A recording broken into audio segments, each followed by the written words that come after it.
Hey y'all, I'm Kimberly Warner, mama of two, lover of shoes, and serial entrepreneur. I've dedicated my life to helping women succeed in business by just being themselves. But the path isn't always easy. We have all gone through challenges and fear, but it is through those times when we learn who we really are, authentically. This podcast is for anyone who's experienced fear or is looking for the inspiration to do more, be more, or like me, rise from the ashes and be better than before. Here we go. Hey y'all, it's Kimberly, and we are back for another episode of Fearlessly Authentique. So I'm listening to this new book by Brené Brown, and she has this wholehearted inventory. And I did this inventory last night because I really wanted to find out, where am I at in what she considers her top 10 kind of guideposts in life. And one of them is, are you doing meaningful work?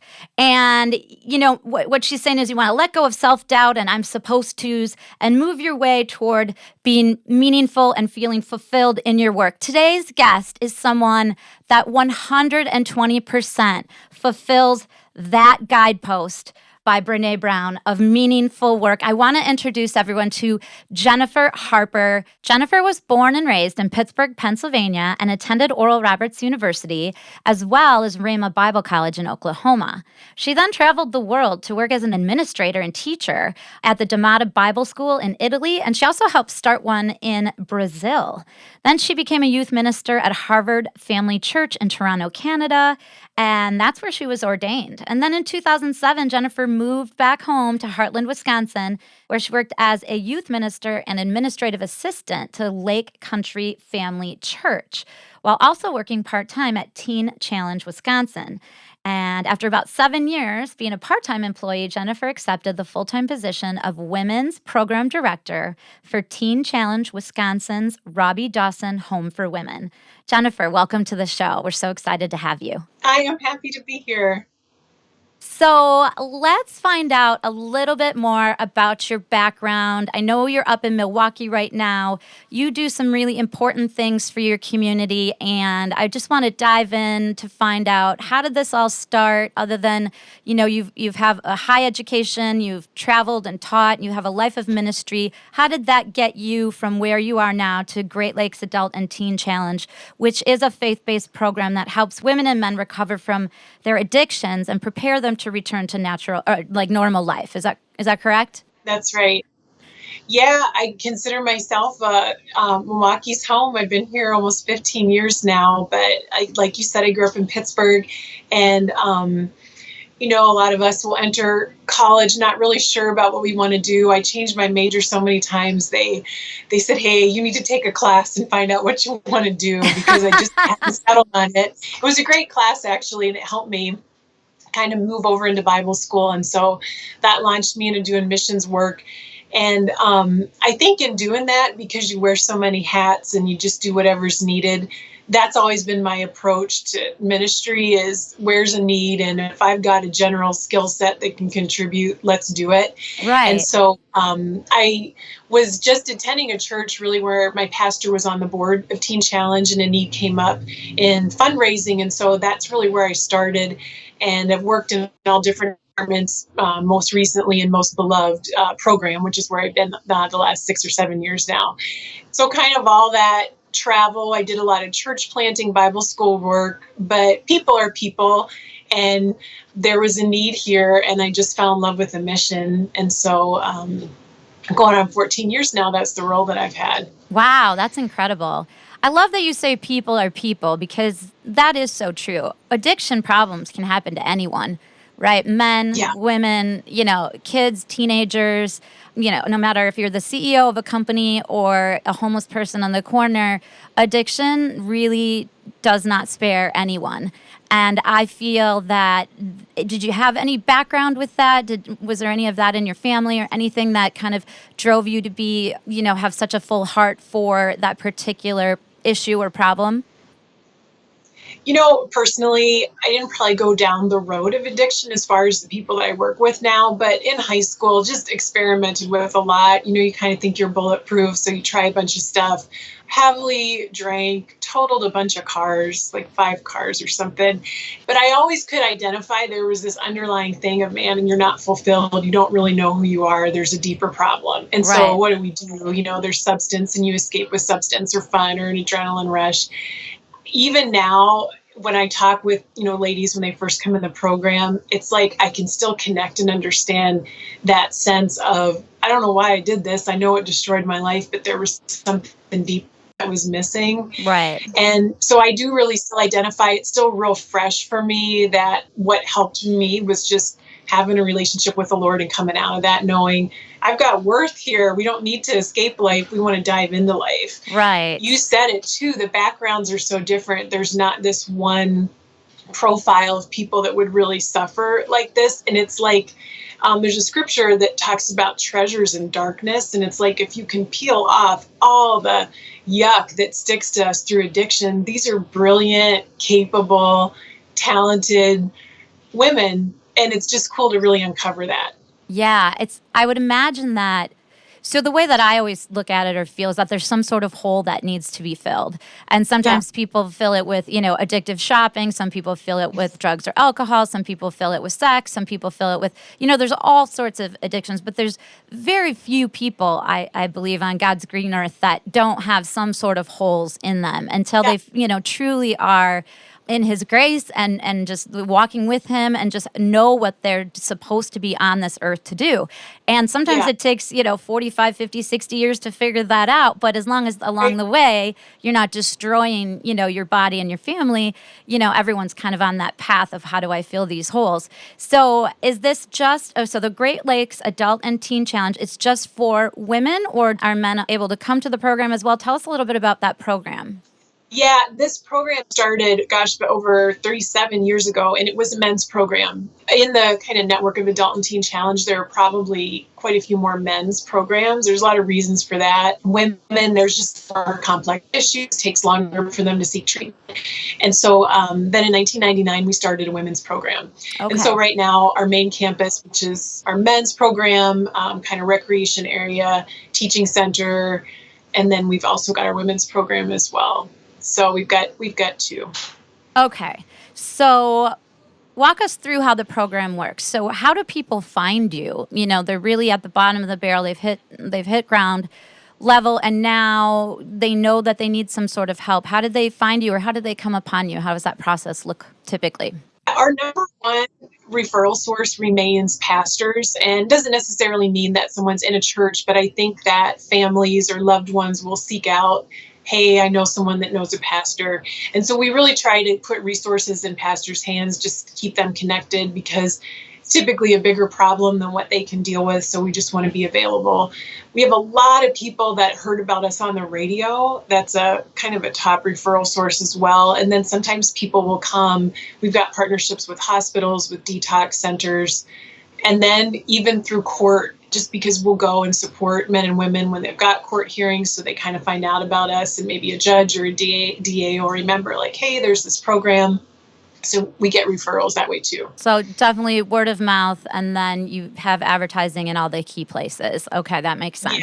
Because I know you said, like, one of the quotes that that I have here that you've said is that this is people group that is often overlooked because they have been burned through their finances, and they've burned through the people who love them. So a lot of times it would take a pastor or someone from the outside to see what's going on with these people and then contact you, or do they have to come of their own accord?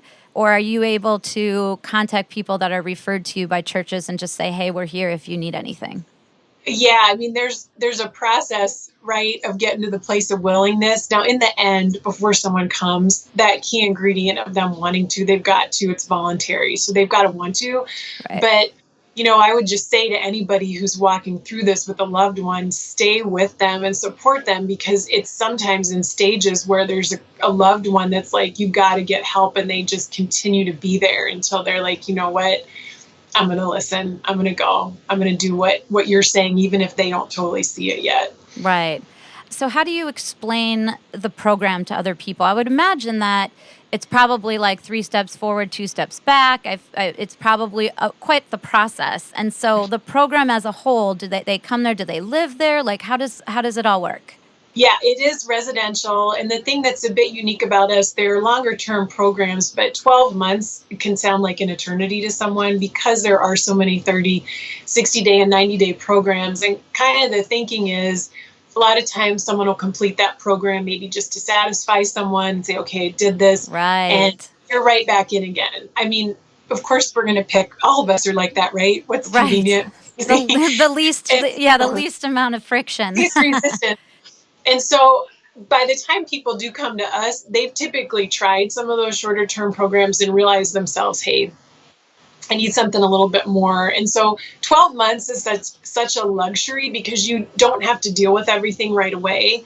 And one observation I've had is around month 9 or 10, because we do these monthly, we call them blueprints. It's just a personalized plan. The individual sets a goal. We kind of come around with resources, curriculum, counseling tools to get them through that goal. And it's month by month. And in month 12 sometimes can be the most challenging. And like you said, 1 step forward, 2 steps back. It's like, hey, what's going on? Well, that may have been like the core issue that needed dealt with all along, but they were in such a fragile state that it's like you had to get to this place where, okay, now we can really talk about what's the thing and get Right. down to the root of it, because you're able to kind of stand a little bit.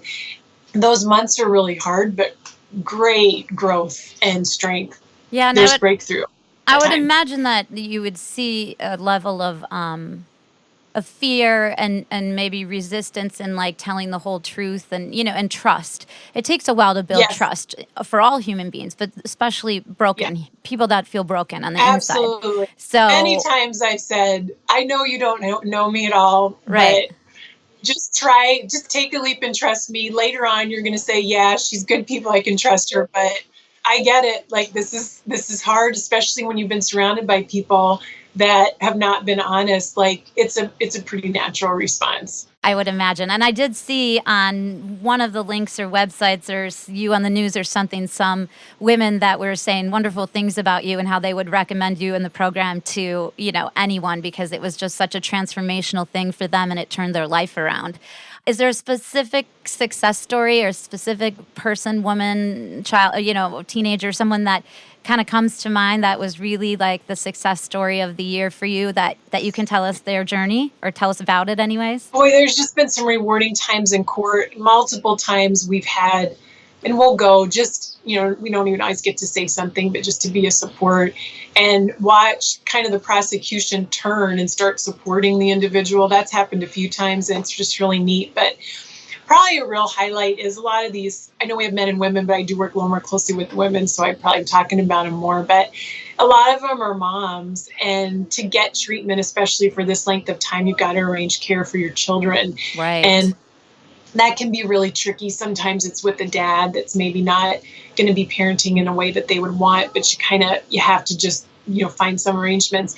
We had one lady whose children were in the foster care system. And, sometimes it's a good thing for a period of time. Mom's not doing well, but gosh, she had really had some time pass and it was looking worse, not better. It was looking like they were going to be permanently placed with this family. And I just thought, gosh, this isn't right because she's in such a good place. Even prior to coming to us, she'd really done the work.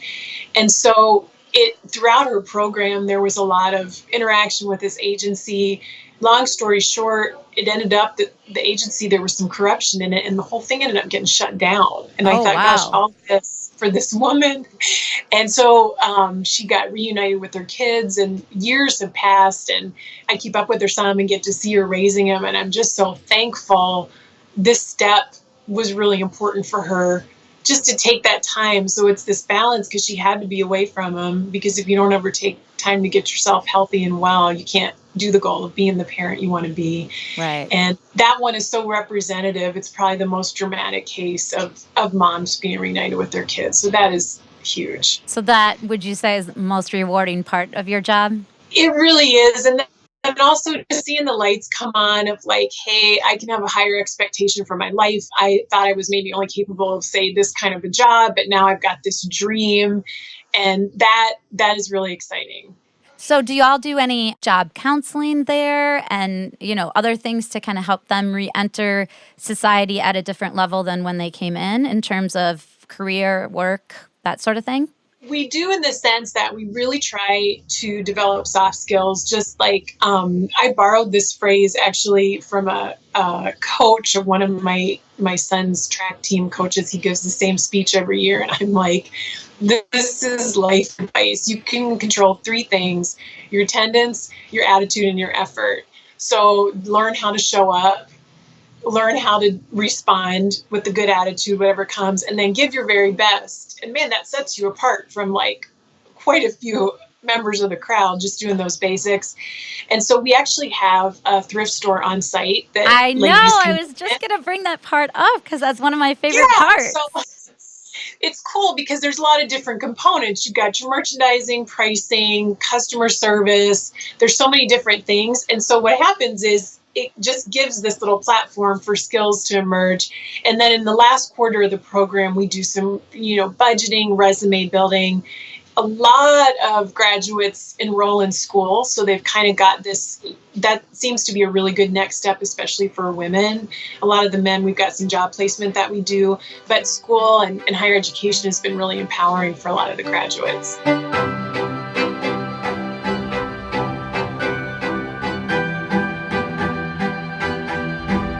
Let's talk money. I know. Talking money is not my favorite topic either. But what I'm about to share with you could change your life for the better and for the long term. Profit Wealth Management of Kenosha, Wisconsin was founded in 1999 by owner Mark Hujic. With 37 years of experience in the financial world, Mark's main point of difference is how he treats his clients. And I would know because I am one of them. At Profit Wealth Management, you are not just a number. There are no rigid, prepackaged portfolios, and you will never be handed off to an inexperienced financial phone center when you call with a question. Profit Wealth Management takes pride in their superior service. Every single client is handled on an individual basis. Whether you are trying to save some money or you make $1 million and you want it to grow, they can help you. They are 100% fee-based with zero commission, and the best part is you have direct access to decision makers at all times. There is a good chance that many of y'all listening are thinking, I have no money. I'm not even sure if I have any assets. Perhaps you just graduated college, just got married, just lost a parent, just got divorced, or just started your very first job. Well, you are in luck, because another huge point of difference at Profit is that they offer free consultations with my friend and podcast guest, Carrie Lou Robinson. A graduate of Utah State University and UW Parkside, Carrie Lou has 30 years of experience in corporate counseling, and she really knows how to make your dollars work for you. Avoid the lure of quick fixes, learn about what assets you might have, or if not, how to start growing some. Any financial question you have, they can answer it. I am living proof. You will get first-class service and unparalleled solutions from honest and trustworthy individuals. Find them at 708 57th Street in Kenosha, Wisconsin, or call them to set up a free consultation with one of their advisors at 262-657-5555. They are open 5 days a week, 8 a.m. to 5 p.m., and they service clients from coast to coast. Learn more at ProfitWealthManagement.com. That's Profit, Prophet, wealthmanagement.com. So in terms of the thrift store, so this was one of my favorite parts when I was going through your bio and just getting to know you on paper. And it's my favorite for a couple of reasons. First, I own a retail store, and I come from a long line of female entrepreneurs. And I worked in retail pretty much the majority of my life, but I, kept going to school. I have a master's degree in public speaking, communication, and all that. But I love the thrift store idea, especially because one of the jobs I feel that any individual, whether it's teenager or mid-20s or middle-aged or even elderly, one job that anybody can learn to do if they want to learn to do it is customer service. And in retail, there are so many aspects of things that you can learn that you can take to other jobs. So, for example, you were saying merchandising, basically putting things in size order, making sure they're color coded, that all the green shirts go together, that sort of thing, right? And when you go to thrift stores, sometimes you can tell the ones that take like way more care than others because they have really trained their employees to merchandise and display things to look very saleable. So people come in and they want to buy it, right? All the green shirts are together. They happen to be looking for a green shirt, or they put the front of the store with whatever holiday it is. So right now there'd be a lot of green things and shamrocks and all of that. So when you're teaching people that is a skill set that is, transforms into something bigger, like being a merchandiser for a store. Yeah. Again, retail teaches you a lot of things, like some things that kids don't even know this nowadays, like how to count back change without a computer or a calculator. It drives me insane. I make my people do it on purpose. I'm like, count it back without a calculator. But you also just learn about general customer service and how to recognize the body signals of people, whether they want help or don't want help, and being able to speak to people and look them in the eye. Sometimes just that is very hard, especially for people who've had kind of a broken road. Just that, being at the cash register and saying, did you find everything you were looking for today? And would you like to round up to, $9 instead of $8.90 or whatever it is, which I hope you all do that because I love that they do that at Goodwill. I love that they do that, and then that extra money goes to the cause. But so the retail store, do you work in the retail store? Do you go in there at all? Do you train with it? Or was that just your idea? How did that come about? We have a great manager, so I let her run with it, and we walk through because it's just a fun environment. We actually keep a couple offices over there, and we do mentoring throughout the day, so we're kind of in and out in that space. But we had a retail store, and there's a lot of teen challenges across the country that use this model, and we rented space, and it just it's difficult, just constraints when you're renting, and it was in a little bit of maybe a questionable location. And so we're always thinking about safety. And this space came just adjacent to our property. And so miraculously, the funding came in. That's a whole other story. And we were able to build this building. So it's just a really nice space. We were able to take consideration of things like in the sorting space, we wanted there to be windows just to make it a nice area. They overlook these beautiful apple trees. And so it's just a good environment to go to work in. But it's just worked really well. And like I said, we have an excellent manager. Our workforce are the ladies in the program, and what they accomplish is amazing. And I'm just thinking of like some of the displays. It's just so wonderful that they had this blank canvas to be able to do this, because we wouldn't know that, they had this skill, and they have just an amazing, and then there's ownership whenever you do it. Absolutely. And I think too about just we're in an area that's considered maybe a lower income area. A lot of our customers are within a few miles of the store, and to be able to offer really great quality items at low cost, it just feels like you're doing something good for the community. And we love getting to know our neighbors because we didn't really have occasion to do that before. Yeah, that makes sense. Great. Yeah. And so where is the store located? So our address is 5333 North 91st Street, and the cross section would be about 91st and Appleton. So it's just right on our property of our main campus. Okay. And then is it just called the Great Lakes Retail? Like, what's the name of it? I don't even know. It's called Super Thrift. Oh, Super Thrift. Okay. Awesome. Yep. All right. Great. And then are you guys open like 7 days a week? We're open 6 days a week, Monday through Saturday from 10 to 7. And then if other people out there wanted to help volunteer or do something for the store, would that be in forms of monetary donations and or items that, you would be able to resell? Or are there any other volunteer opportunities in the store? Or within your program as a whole, I guess I should say. Yeah, absolutely. Of course, always donations, any kind of household good. I mean, there's nothing we don't take. Boats. We've gotten a lot of unique donations, and we always figure out a way. And then you can actually go on our website where there's a link to the store, and we've got drop boxes throughout the area. So if you can't make it to the store, you can always just find a drop box that's close. They're all over. And then there are ways to support us, of course, financially. It costs, I want to say, probably in the neighborhood of like $1,900 a month for a student, just to provide, house, educate, staff, all those things. like we said earlier, typically people that are coming to us for help are not in a position to pay. So it just doesn't make sense to be a stickler to charge that. So Right. we do everything we can through social enterprise fundraising to be able to scholarship as many students as we can. That's wonderful. And so the website is GreatLakesATC.com. okay, GreatLakesATC.com. And that's where they can find all the information that they want, whether they're interested in the program for themselves or for a family member, or who to contact. And also, they would find information about the thrift store or ways to donate or Yeah. give a scholarship for someone in the event that someone listening really has maybe experienced the background of substance abuse and now has the means to give back.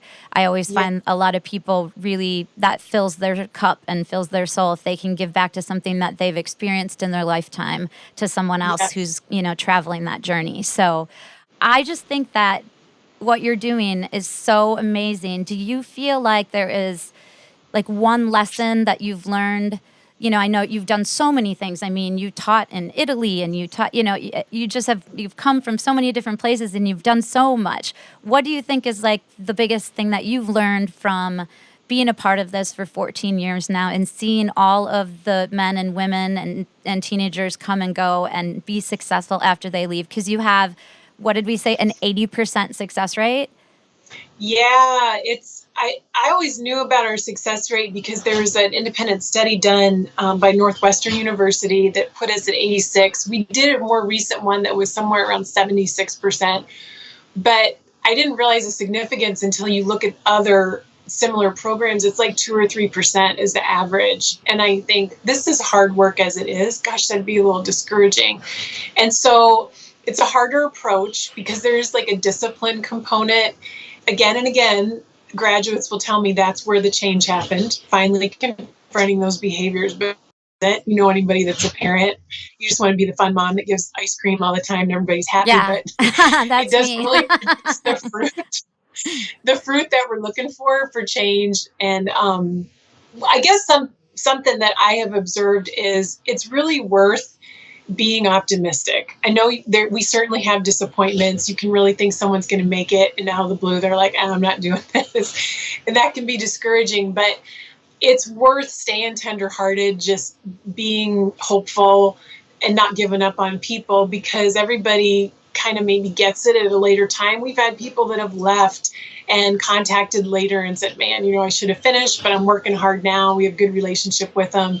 And people that struggled maybe throughout the bulk of their program, and in the last month, it's like the lights came on and freedom happened. So That's got to be the best moment. Never give up on people. That's got to be the best moment when you see that light bulb. I mean, I know it in a different way, like when, in training people and speaking and motivation. And when you see that light bulb go off, it's just like, wow, I am doing something good. Like I'm doing good work. Yeah. That's got to be the best. So is there any sort of outside counseling or anything that y'all offer? Or is it all the intense program, staying on campus and really being 100% all the way in?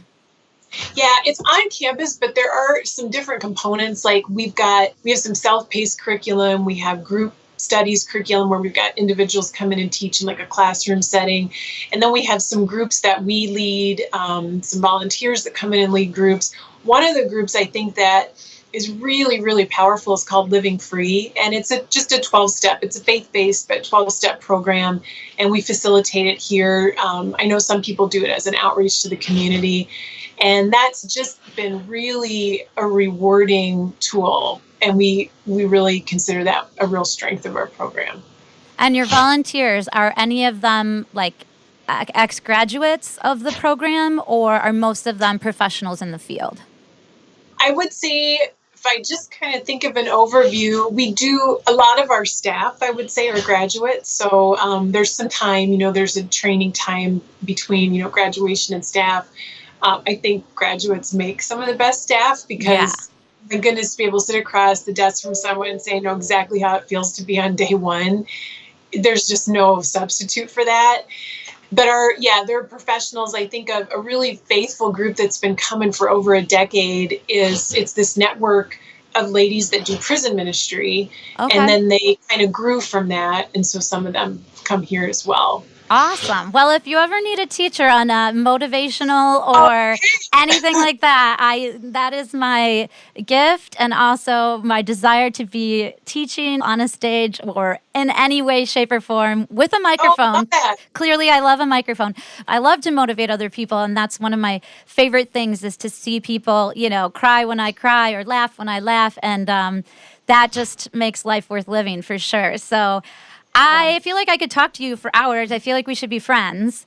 I I agree. know, I know we don't have hours, but I just want to ask you a couple more like fun sort of questions before we wrap up, because I just am so impressed with the work you do, and I'm absolutely serious about volunteering to do some sort of training or class or motivational Yes, speaking, all the because way. that is I can really feel for these people, and I have a lot of friends who have kind of have struggled and have found their way out, just in time, if you will. Yeah. So, are there any books out there, or TED Talks, or podcasts, or anything that you listen to on a regular basis that you feel like are super impactful? You would want just the general public to know about.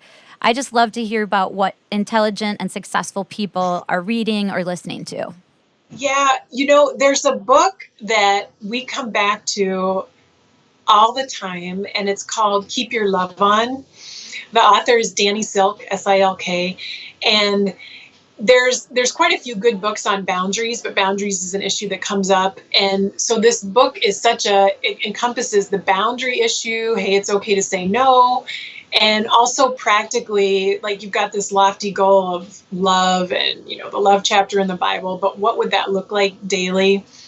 There's a really funny illustration in the book where he's got like a bullseye. And so you've got your inner circle, and then, the people that you let in really close and maybe a little further out. And randomly he puts like in the outer rings, like Al Qaeda. And he's like, we're not going to let Al Qaeda in our inner circle, but there's still people that we could pray for and we want to help them, but it's okay to not let everybody close. And it's like always funny to me, but Oh my gosh. man, boundaries is an issue. And so there's a little humor, Okay. and it's called Keep Your Love On. Keep Your Love On. Okay. Yeah, O-N. Okay. that's Got just it. really great. I'll say another one too, a lady I really love to listen to is Dr. Caroline Leaf. She talks about the neuroplasticity and the rewiring of the brain. It's not a death sentence if you've, insert whatever drug you've done large quantities of. We can change our brain, and she's got really great research and evidence with stroke patients of memory being restored. It's a very encouraging, from a scientific perspective, Right. you're not locked into the state that you're in right now. This can Right. change. So one that's a little bit more scientific, and then one that's a little bit more applicable for everyone to keep your Yeah. love on.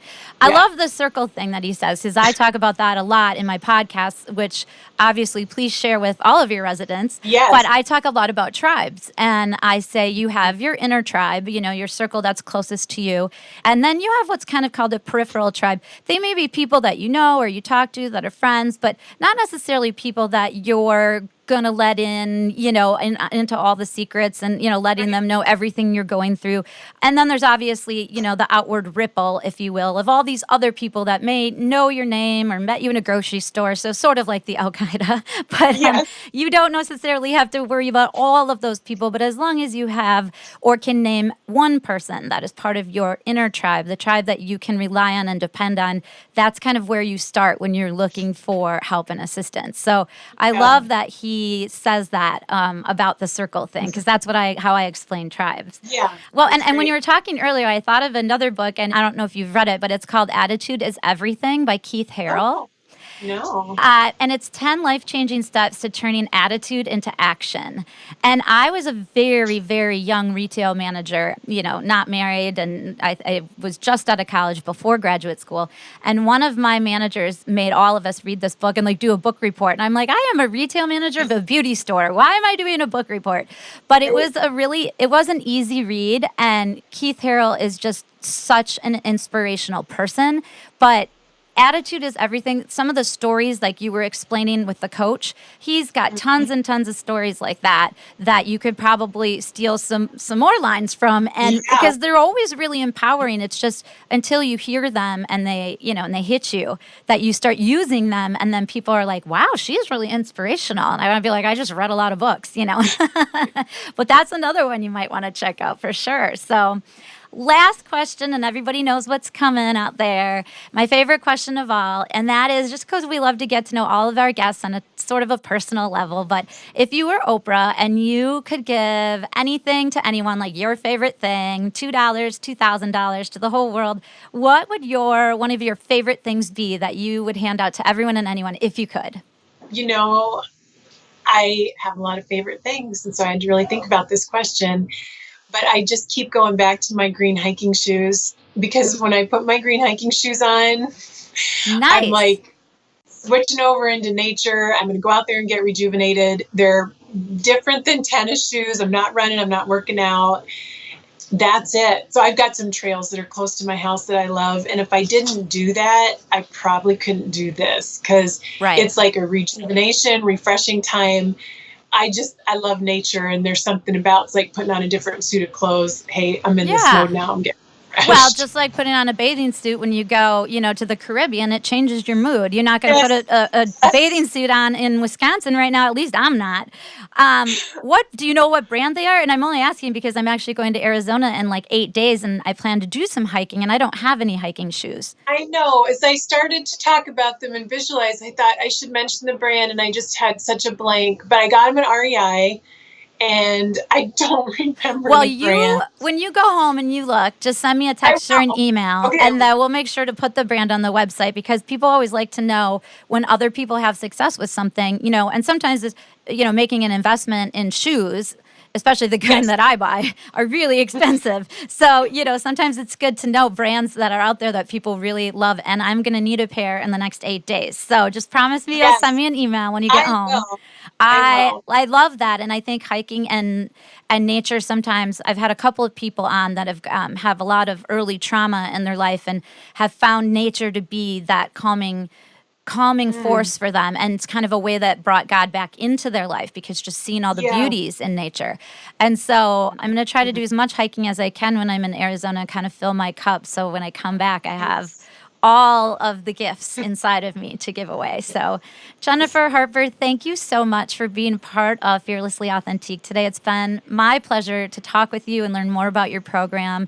We will supply all of the links that we talked about, not only to your website for the program, but also to the books we talked about and your hiking shoes. We hope to have you back again and talk and find about some more, success stories, because I feel so fulfilled and so happy after talking with you. You're just like, you light up. You have an aura about you. And if all y'all could see what I see right now through the TV, you would understand what I'm saying, because you are just a beautiful person inside and out. Thank you for the work you do. Oh, thank you so much. You're wonderful to talk with, and it's always a joy to talk about what we're doing here. So thanks for the opportunity. We are very impressed, and I hope to help or volunteer in some way very shortly. I took some notes, so I will be in touch. So thank you, Jennifer. And thank y'all for listening to another episode of Fearlessly Authentique. We'll see y'all next week. Thank you for listening to Fearlessly Authentique. My mom hopes this episode empowered you to be fearless. Please remember to subscribe wherever you get your podcast. Share, rate, and comment, because my mom wants to hear all of your feedback. Contact her directly at fearless@fearlesslyauthentique.com. Hosted and executive produced by my mom, Kimberly Warner, produced and mixed by Steve Hawkins, and co-hosted by Eddie Polenzani.